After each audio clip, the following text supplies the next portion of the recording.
Welcome to the In Hope Podcast, where each Monday we drop a new episode talking about how we can strengthen the unity of the body of Christ.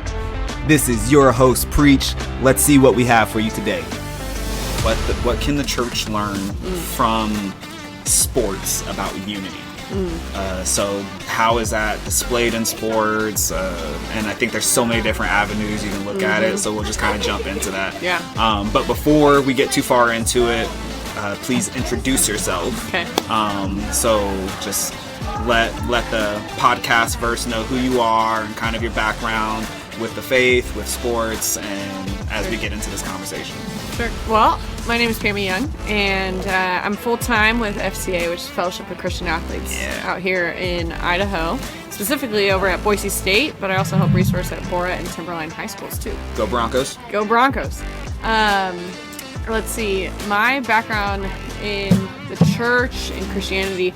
So I was raised in a Christian home, and which is amazing. It's an amazing legacy. And I can look back on both sides of my family lines and see just generations That's so cool. of men and women who were involved in serving and loving God's body, the church. Wow. And so pretty cool to be part of that legacy and that experience. And I was also, I tell people I was kind of raised in two locations. I was raised in the church, and I was raised on the softball diamond. Oh, nice. That's kind of just that's where I grew up, was in those two arenas. And so for me, this role with FCA is absolutely that's so cool. Perfect binding of those two. Yeah, of That's what it looks like to combine faith and sport. I mean, it's just something I've lived my whole life.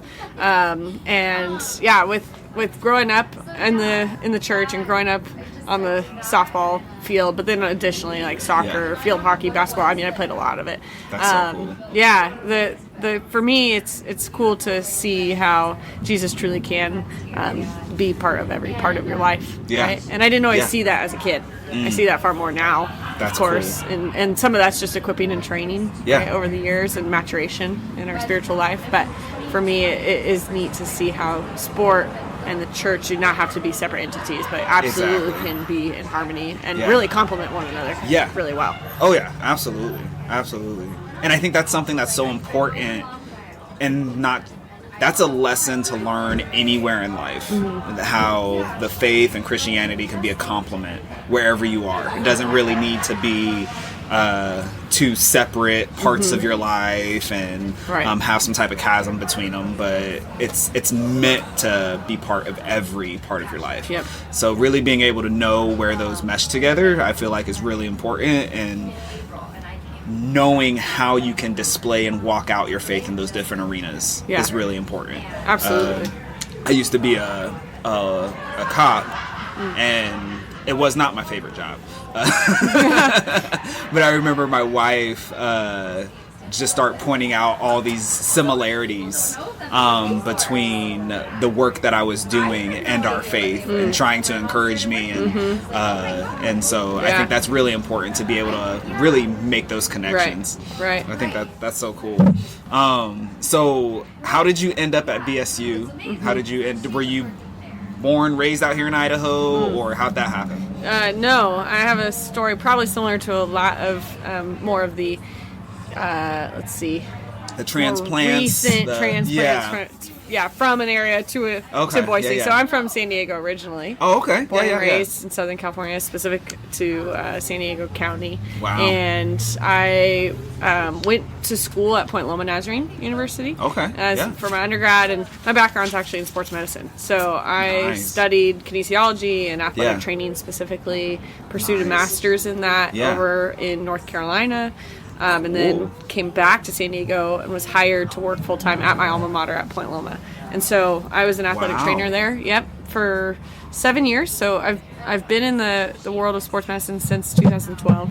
And I still actually do some practice on the side with St. Luke's Health System out here. Yeah, nice. As an outreach AT. And so it's cool because my career, I would say, has really been in the collegiate athletic setting.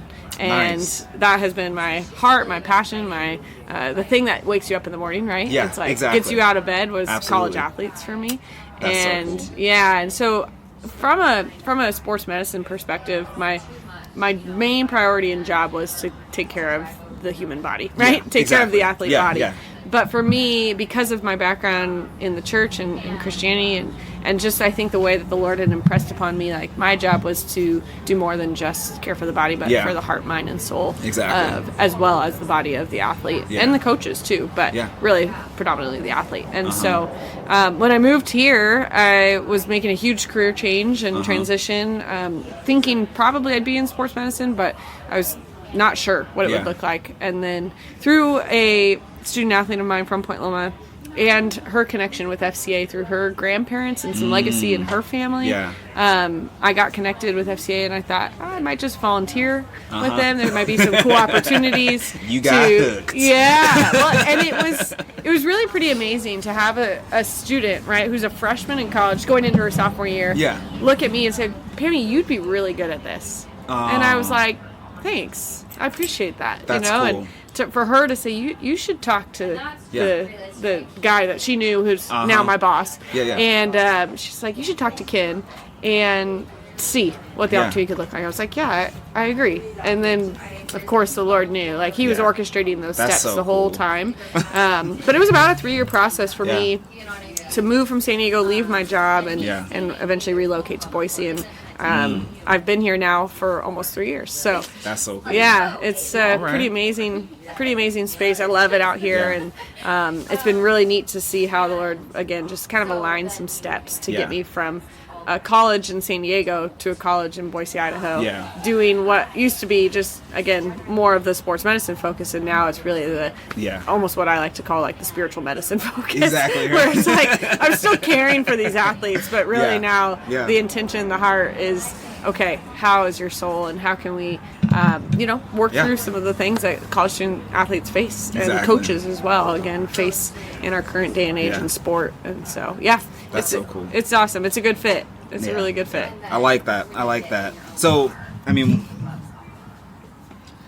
I want you to start off so I don't start rambling and just go on a tangent here. But if you were to think of maybe one thing that really stands out, like a life lesson or a teamwork lesson, a lesson about unity that comes from sports that the church could pick up on, what would that be?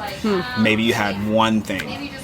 It's hard to boil down to one thing. I know, right? And it doesn't. And we're gonna be talking, so it doesn't have to be, like the deepest one, but just anything that comes to mind. Right. Well, I played, like I said, softball, soccer, field hockey, basketball. I was always in a team sport element. There are a lot of individual-based sports out there. Golf, swimming, track and field. Exactly. There's a lot of individual-based. And here's the reality is, like, even in those spaces, you're still in part of a larger whole. Exactly. Part of a team. Your solo performance weighs a little differently. But I would say for me, growing up specifically, I'll speak to softball, right? Playing the game of softball, I played one position at a time. I could not be in 8 other positions at the same time. And if I was the only person who was hitting, that's never going to score a run unless I'm strong enough to put it over the fence line, right? So home run, dingers, sure. Okay, I can score a run. But other than that, right, it's so much about getting the bat into the next person's hands, right? It's about passing the baton in that relay race of a track and field athlete, right? It's about... Or the ball, right? The ball, if you're trying to get someone out at first or second, you can't run it over there usually. Right, exactly, right? No, I need to throw it and give that ball to somebody else. And so there's a lot of, I think, learning in that, right? What it looks like to be dependent on somebody else, to trust that they're going to do their job, and to believe that, like, hey, they've got my back when I mess up, right? And so that teamwork element, that teamwork idea, there's so much about a lot of trust. Ultimately, it comes down to that. And that's a powerful lesson for all of us to learn. Absolutely. I mean, when you think about that baseball diamond as well, you think about the baseball field, something that you said, that they're going to have my back when I mess up, and trusting them to do their role. I'm thinking of, maybe a shortstop or a second baseman, and there's, a line drive just slightly over their head and they miss it. They could have got it, but they missed it.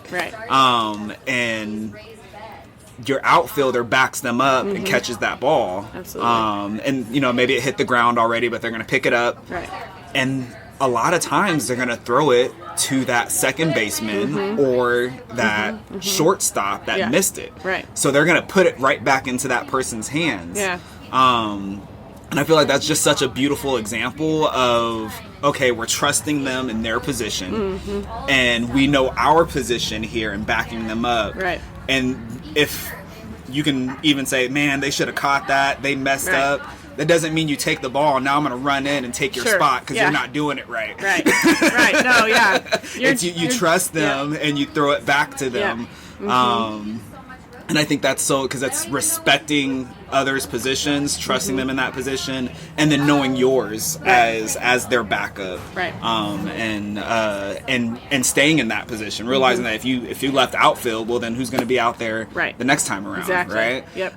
Yeah, having that unique role that you are to play, and knowing like, okay, here's my job, and my job is to make sure my teammate looks really good, right? Like, as best as I can, I want to make sure that she looks really good. And so even if that means she made the mistake, it's meaning that I make the backup play that gets it back in her hands, that relays it to the home plate catcher so that they can make the play at home. Whatever it is, right? But it's like, make each other look really good. Exactly. As best we can. Yeah. I mean, how horrible would a pitcher look if they were the only one out there? Yeah. All the pop flies that get caught, and you're thinking, oh, okay, that pitcher's doing great. All the ground balls that get somebody out. Yep. At that point, when the rest of the team is gone, every single one of those things is a loss for that pitcher. Absolutely. So I think that's really cool. I like that. You're trying to make your other players look good. Yep. And I think that's something that when you translate that over into the body of Christ and you're thinking of working as a team, it really is that we're going to back each other up. We're going to trust each other. And I think one of those things is what each other's roles are. Like, that's a big thing. Right. Understanding your own role, understanding and acknowledging other people's roles, and then trusting them in that. Yeah. And helping each other to look good in that role.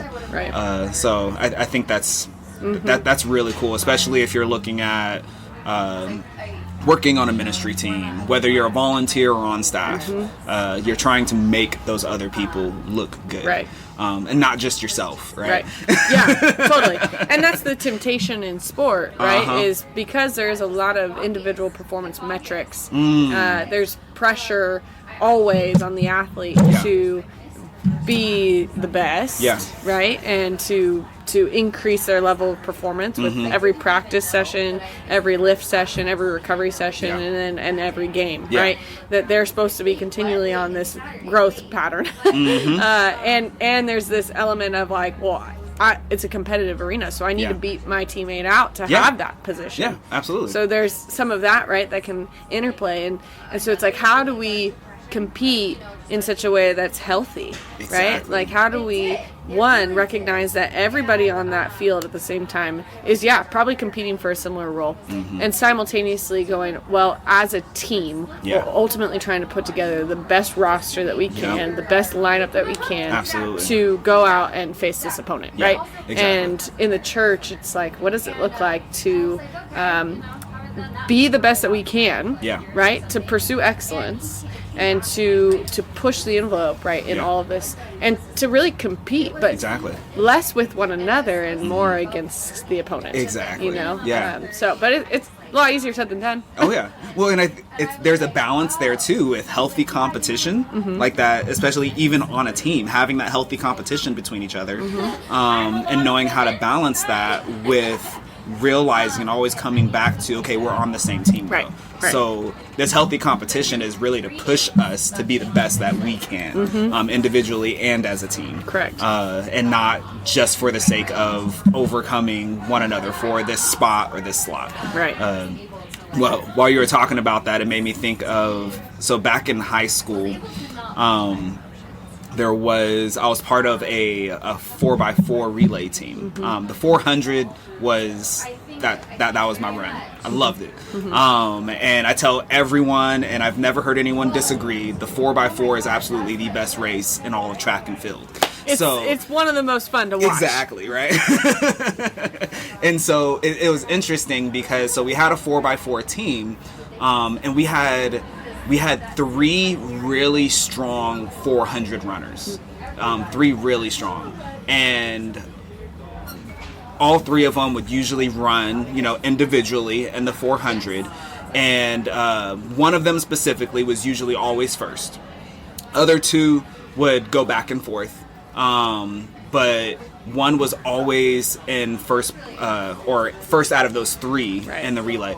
But what was interesting is that when it came to the 4x4, the one that was fastest in the open 4 was not the fastest when it came to doing the split times. And so one of the ones that was sometimes second, but even often mostly third, was the fastest when it came to running a split time. Interesting. And so it's cool because on that team we recognized that, right. And we played to that strength, right. And was willing to switch those players around, because usually when you're on a relay team, everyone thinks, okay, you're going to put your fastest person there at the end, right. So it's kind of this honor thing when you're right. running last, because you're the anchor, because that's that last leg, and everybody's looking at them like, okay, they're the fastest, and they're the one that right. crosses the finish line, right.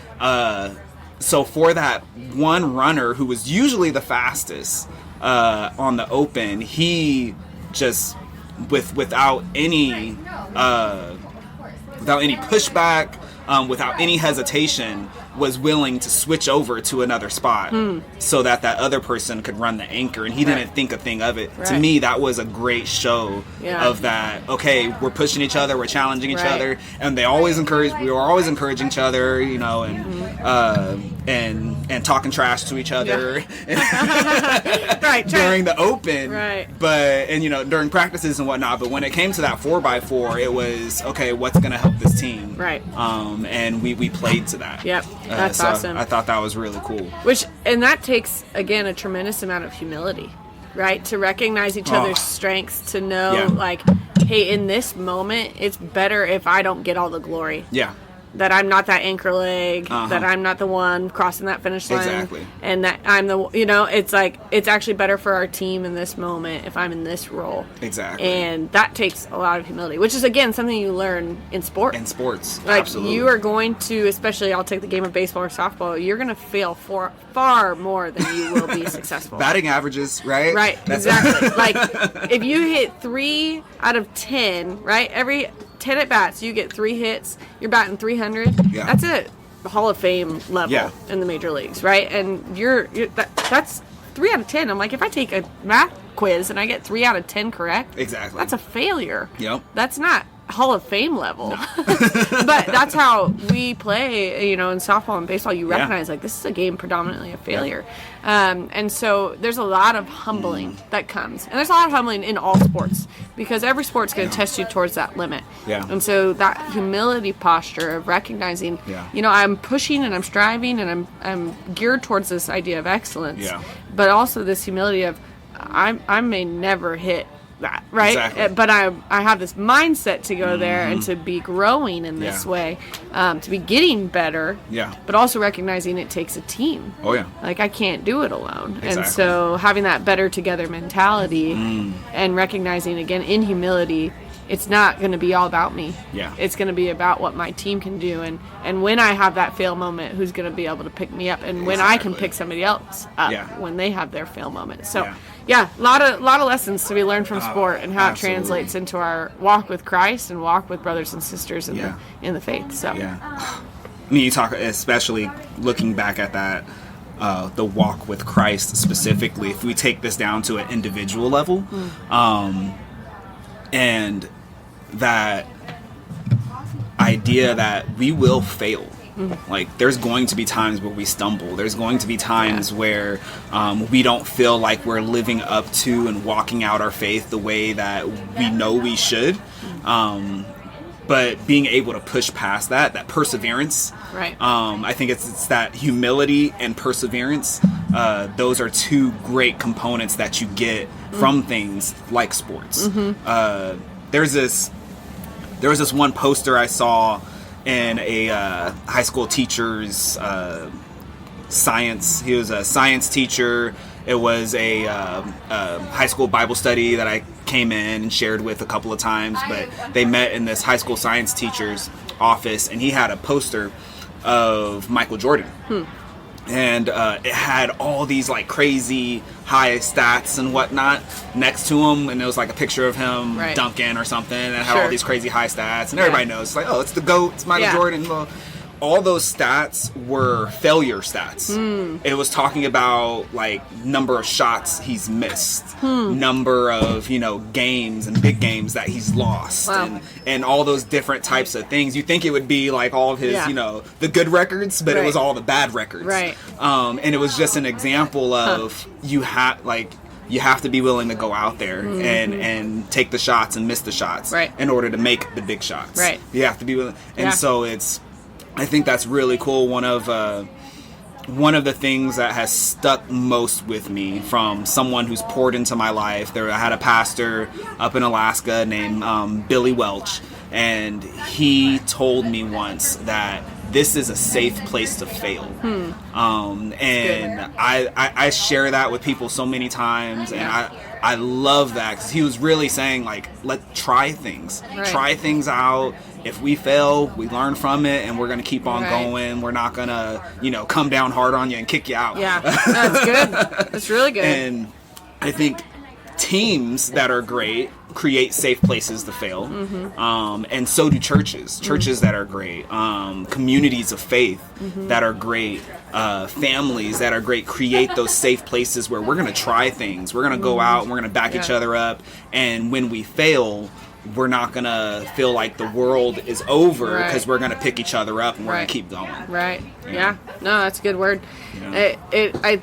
I think about how Paul, you know, talks often about bearing one another's burdens and walking in such a way that you're in step with the Spirit, but recognizing too that there's going to be some times where you gotta help a brother up, And there's going to be this. I remember when I was in grad school, there was this women's basketball team, and they talked about holding the rope with one another. And so there was this like small rope that they would literally hold like between one teammate to the next, and they recognized, like, in order for us to have a teamwork mentality, there's going to be some times where you're pulling and I'm following, and other times where I'm pulling and you're following, and there's going to be elements of that in our faith walk with each other, of having people in vulnerability, we express, I failed here. I fell short in this area. I you know, sinned here. And that sister or that brother is going to be like, hey, let me continue to point you back to Jesus. Let's pull on that rope back towards the truth of God's word in this moment. Don't let you just sit in that shame.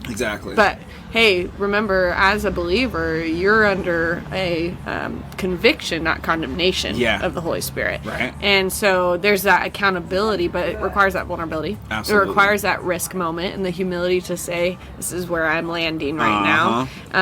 But then for the accountability of the other to say, hey, let's look at who Jesus is again, in our lives. And then vice versa, that will happen the other way, where I'm going to fail, and then she needs to pick me up, and vice versa, you know. So but it's there's a lot of correlation again in this idea of sport teaching you so much what it looks like to pick each other up, to bear one another's burdens, to push each other towards better, like, hey, that's not good enough, we want to move this direction, like, that's not going to fly on this team. We have a standard of excellence here, and you know, God's standard of excellence is perfection, so there's an element of recognizing we're not going to meet that this side of heaven, but like, okay, what does it look like to imitate Paul, as he imitates Christ, or to imitate Nathaniel as he's imitating Christ, or to imitate, you know, it's that's what Jesus is telling us to do, like, walk with each other.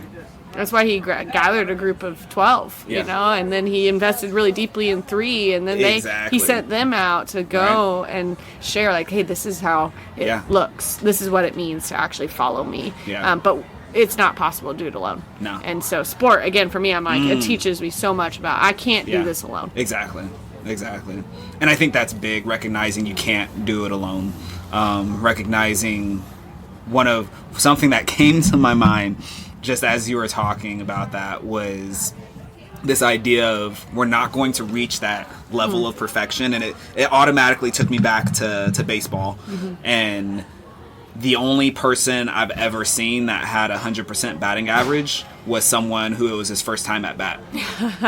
Yeah, that's fair. Right. So, and there may be somebody out there who, you know, their first few times at bat, they hit the ball, but you're not going to go long into the season before that batting average drops down. Yes. And usually below 500. Yes. Yeah, 100%. Yeah. And so I find that interesting because even though we know it's very unlikely that anyone's going to have 100% at bat, we're still pushing one another to hit that ball and to be better and to raise that average and to aim for more and more. So yeah, that's so interesting.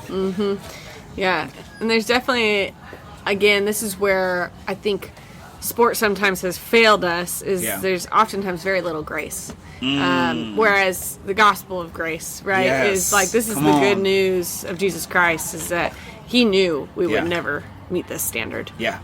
He knew that we were incapable. And yet he was like, hey, I'm willing to take that place for you. And it's through his grace that we're able to do any of this, right? Exactly. And so that's the area where I feel like sport could learn. It's like, hey, what does it look like? Yeah, it teaches us a lot of how to run the race with perseverance and to run to win, as 1 Corinthians teaches us, right? Like, to do these things, to discipline our bodies, to have self-control, and to, like that, to be that athlete. Sport teaches us a lot about that. It's not as good at teaching us what it looks like to lean into grace. It does a lot more truth telling than grace telling for us. And so, which you need both, right? You need both. Jesus was 100% grace and 100% truth. If you look at John 1:14, right, he is full of grace and full of truth. So we need both. Oh man, that's good. But I think that's an area where, for the church, right, we need to be really modeling both really well. Absolutely. And sport doesn't do that as much. No, I can see that. But you know what? Those athletes that really, some of the ones that for me have standed out are the ones that they do a good job of modeling humility and modeling that grace, and realizing that at the end of it, there's more to life than winning that game. There's more to life than just that sport. Yes. I was watching on Amazon Prime, there is a documentary about Barry Sanders. And it talks about why he ended up retiring. And something that was just so beautiful about his story and watching that documentary is the humility he had. The humility he carried himself with. I mean, being arguably the best running back that the world has ever known. And to the way that he did not seek glory, he did not seek the limelight. He just wanted to get out there, do his job, help his team, and that was it. And that, I mean, that's fewer and further between. Right? We don't see that as often. But it really is, when you see those models of people who are like, wow, I wanna compete like that guy. You know, I wanna have that kind of mindset. And you couldn't question whether or not he was competing hard. Sure. Because he hit that, like, he hit the floor, he hit the when he hit the field, it was almost like nothing could stop him. But when he stepped off of the field, like, just the humility. It's amazing. And I think we see that also in the great examples of the faith. Obviously, I mean, we see that with Jesus. The meekness, the humility with which he carried himself. Yet, like, who can compare? Well, and even the way Jesus, he talks about John the Baptist, and he goes, he basically is calling John the Baptist the goat.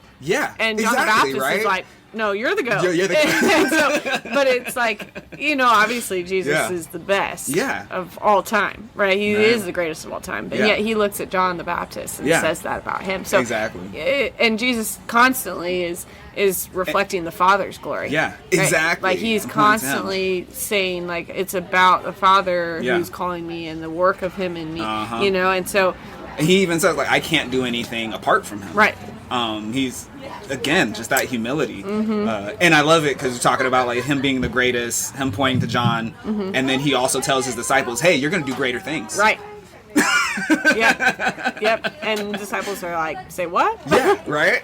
But that's so cool that he wasn't afraid of that. He wasn't afraid of his disciples doing greater things. Right. No, it's an empowerment mindset. Yeah. Right? Yeah. And that, again, I think the best athletes, the best coaches are the ones who ultimately are saying, you know what, I want to equip the next person to take my place. Yeah. Right? I want this person to rise up into this role of leadership and supplant me. Yeah. Like, because it's not about me. Exactly. It's about what the mission is, Yeah. right? It's about the objectives of this Exactly. team. And so... And it has to outlive you. It needs to, right? Yeah. Absolutely. If it dies with you, then you didn't actually do your job, right? Exactly. And so it's got to be this, hey, we're, right, in the church, the idea is we're making disciples who make disciples who make disciples. Exactly. Like, that's the ultimate win, right, is that these people are being pointed towards Jesus. But, like, I, as, you know, a leader in FCA, if I leave Boise State and this and the ministry there stops, I didn't do my job. Yeah. To empower the next generation or those student leaders or the next staff member to come in or whatever it looks like. Exactly. I mean, ultimately, it became all about me. Yeah. And that's not where we want it to be. We want it to be. Exactly. Man, that's big. I think even in individual sports, like you said, you can see some of that. No individual athlete, whether you're talking golf, tennis, individual runners in track, like none of them are doing it by themselves. Right. They have coaches, they have trainers, they have other people they're usually training with. It takes more than just them. Yep. I think thinking of Clubber Lang from Rocky. And when he's talking his trash, he's like, I train alone, I win alone, and all that stuff, and then he ends up losing, you know, to Rocky. right, yeah. No, there really is. There has to be this recognition again of like it takes a team. Yeah. It takes a village, right? Exactly. Is what you hear people say, and to have, I think what's interesting is this idea of like, okay, well, I want to be in unity with these people. And I want to have this team mindset, but I also, again, I'm aiming to win here. Yeah, and absolutely. so, and then there's times where you may be in disagreement. And like, well, I actually don't know that this is the best strategy to help me perform at my best, right? And so then it's like, okay, what does that look like to submit to certain authorities, right? But to have disagreement that doesn't lead towards disunity, you know, and that's a challenging one for a lot of people in our current day and age. Oftentimes we see if you disagree, you're canceled, right? And or in the NCAA world right now, it's if I disagree with my coach or I disagree with my teammates or I disagree with whatever the department, I'm just going to transfer. I'm going somewhere else. I'm going somewhere else.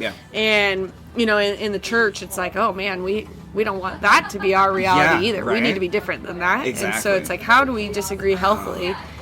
Maintain unity, right? But it doesn't mean that we have to be in a silo of an echo chamber of like, oh, everything is the same here. It's like, no, we have differing opinions on some things. But we keep the main thing, of course. Exactly. But it's like, okay, what does it look like to do that well? Exactly. So...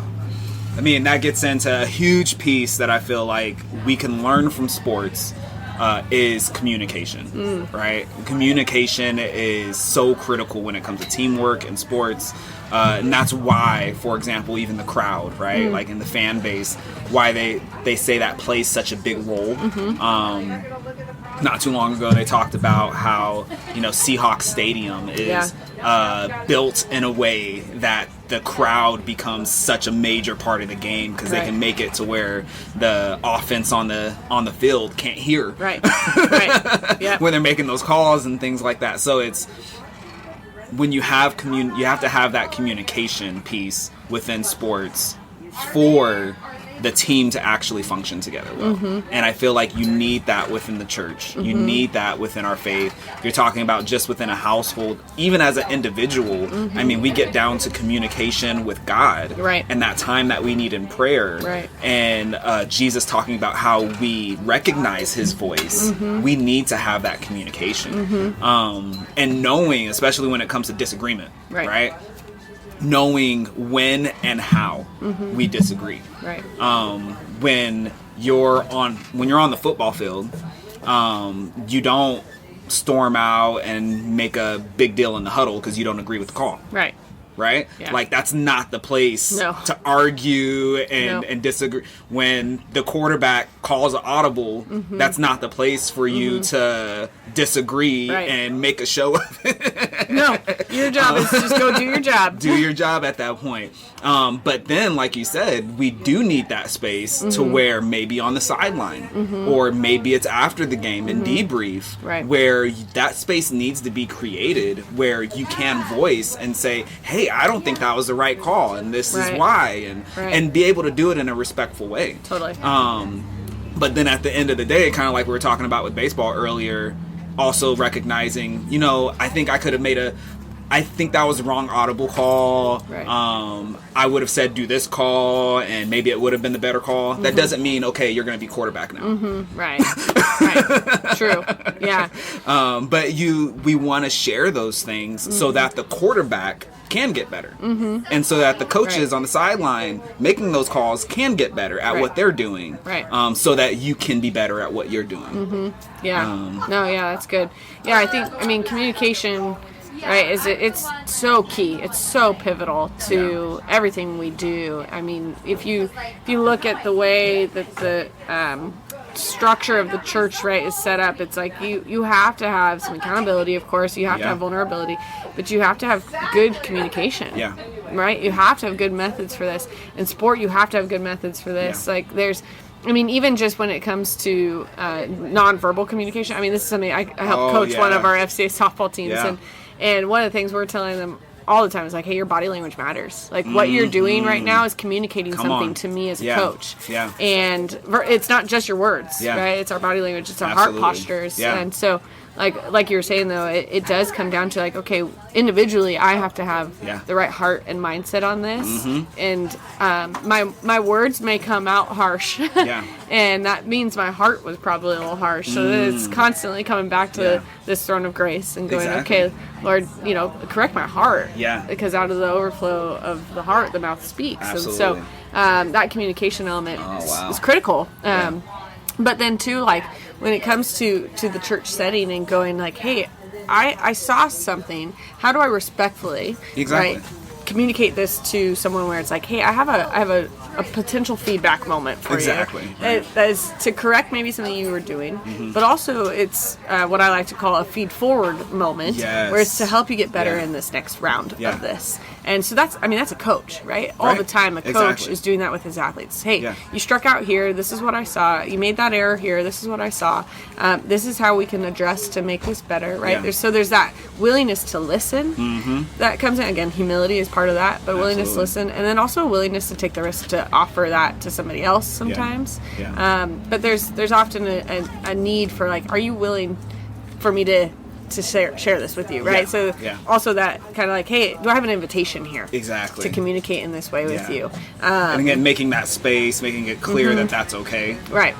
Because for example, if we were, say we're talking about basketball, and if Michael Jordan voiced a disagreement with Phil Jackson, and then Phil Jackson responded by benching Mike for the next 3 games, is Mike gonna, share his disagreement again?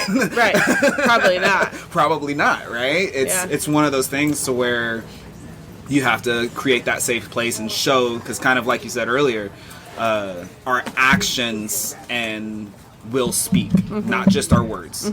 So what we do, the way we respond, the way that we carry ourselves physically and by action, that says a lot. Right. And one of the things that I think was really critical to that is that it shows your heart. A lot of times people's hearts are on display when it comes to sports. Right. I feel like you can see where people's hearts are at. Right. And that's not even just on the field, but that's also the fan base. Sure. Right? Yeah. I live and die by my team. Exactly. Sure. Right. Like, how committed are they? And so, I think that's another thing when it comes to unity within the church, is that what we do, how we carry ourselves, how we respond, our posture, that is going to really display a lot of times where our heart is at. Right. So it's not just what we say, both behind closed doors and in front of and in open doors, but also what we're doing. So I think that's really important when we look at, are we rooting each other on? Yeah.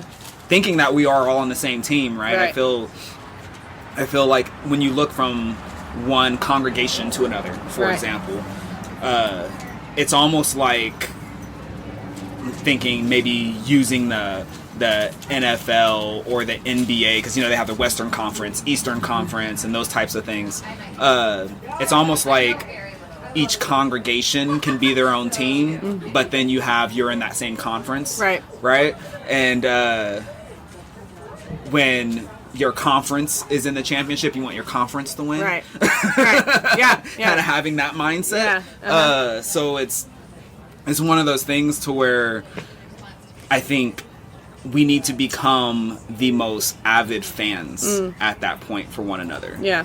Because we may not be playing with them when the church down the street does this activity. Right. But we should be rooting them on. Right. And be on that team as a fan. Absolutely. Even if we're not there on the court with them. Absolutely. Yeah. So, yeah. It's it reminds me of Colossians 3. I think it's verse 14. It says this. It says, above all, put on love, which is the perfect bond of unity. Yeah. And so when we go into whatever area we're going into, whether it's sports, church, it's in our home, it's in our workplaces, right? It's this idea of like above everything else, we got to put on love. Yeah. And we can recognize that love ultimately will lead to unity. Exactly. And that, because again, as we know, God is love. Yeah. Exactly. And He showed His love in such a way, right? That He sent His only Son for us. Like, we see demonstration of love. Jesus says very clearly to His disciples, "This is how they will know you are my disciples, the way you love one another." Yeah. Right. But I love this line of it. Love, which is the perfect bond of unity. Yeah. And so it's like, wow, if we truly love our brothers and sisters in that church down the street, or we love our teammates, or maybe our opponents even, that in that conference, like we're when we show unity, when we show that we're behind you and we love you, like this is ultimately going to really demonstrate to the world unity in the church, unity in the kingdom. I feel like Jesus said something about that, about like the world being able to see the unity in His followers, and I love that, because it doesn't say that people will be attracted to Him and think that there's something special to Him, but He literally says people will know that God sent Him. People will know that Jesus was sent by God when His believers are walking in unity. Right. And that's powerful. Right. That goes beyond just maybe there's something to this guy and he's an interesting guy, or they know that he was literally sent by God. Yeah. That's huge. Yeah. That's so funny. Aria is over here trying to take off my necklace for some reason. What's it called? Okay, so I want us to kind of wrap up here. And this has been so good. So thank you so much for being willing to sit down and have this conversation with me.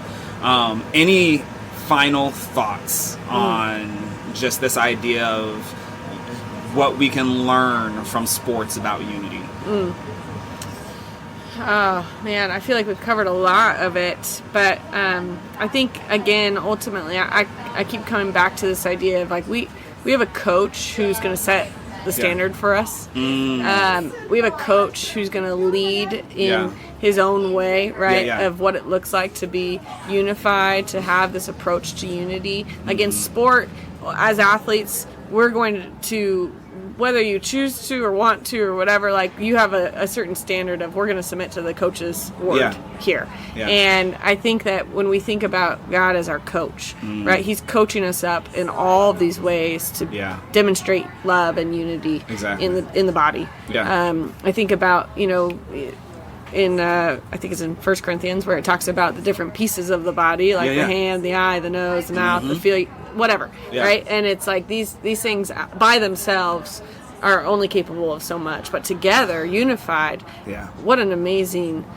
amazing opportunity the body has, right, to live and to breathe and to do all of these things. Right. And so, but in sport, again, like you have to come under a certain authority, which is your coach. Yeah. And your coach is going to tell you, this is how we're going to run this play today. Right. This is how we're going to go about this. This is the way we are going to operate as a team. These are the expectations, the core values, the standards, and this is how we're going to be successful. Exactly. And so I think that last piece for me is like, okay, well, who's my authority? In the church.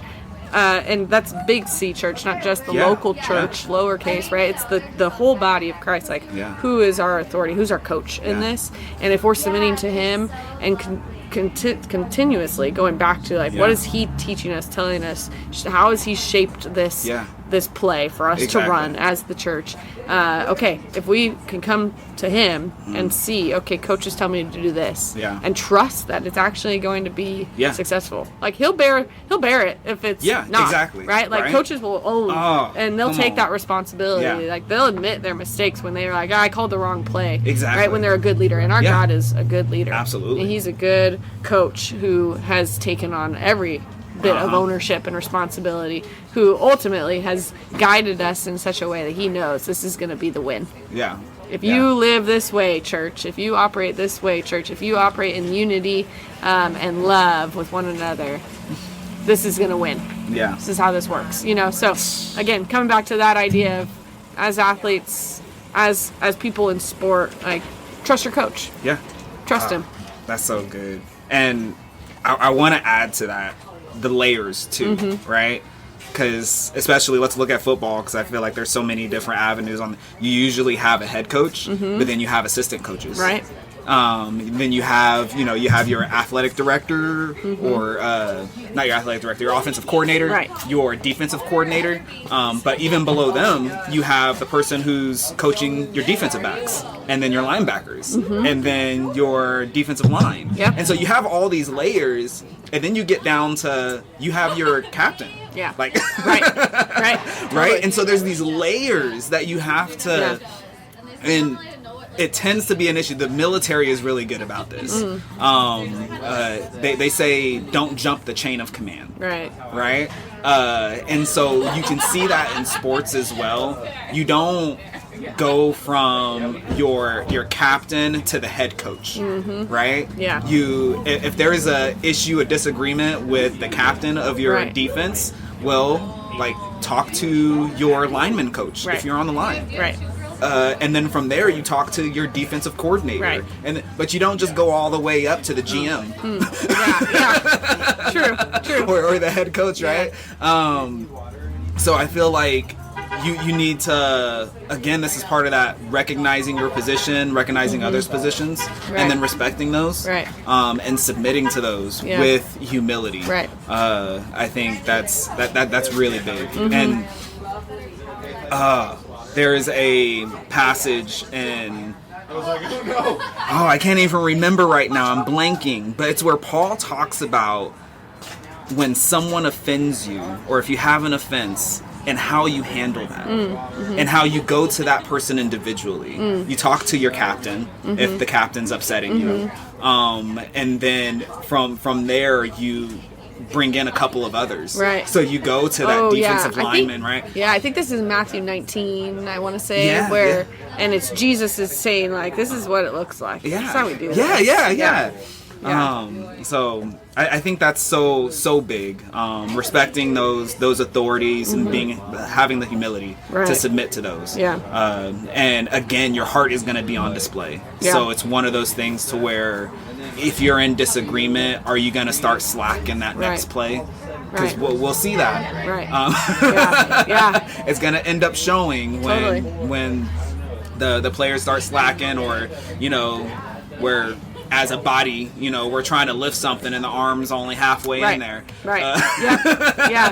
No, for sure. I mean, and again, that's that teamwork mindset, but then also the communication, it's humility, it's trusting your coach. I mean, it's all of these elements we've talked about, you know, and I just think that final thing I would say again is like, man, if we don't have love, though, it's really hard to be unified. You know, and that's why you see a lot of teams start to put on their T-shirts, family. Exactly. Right? There's a lot of that. Like, we're not just a team. We're not just individuals. We're family. And you know, families can have their dysfunction.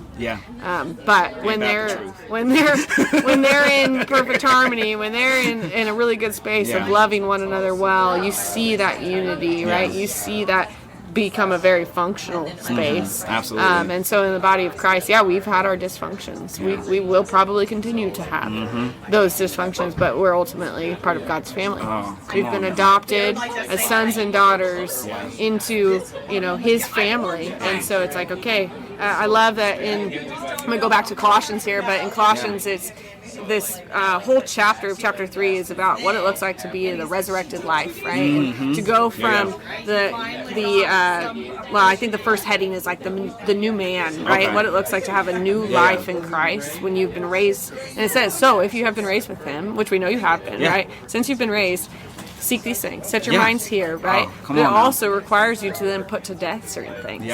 And then to put on certain things, right? Above all, put on love, and this is a perfect bond of unity. But then it goes into that last portion of chapter 3, and even into the first verse of chapter 4, and it talks about what the family will then look like, right? Come on now. How wives and husbands and children, and even it talks about slaves and masters, right? And all of this, like how this family is to operate out of a resurrected life. Not out of the old way. This is out of the new way.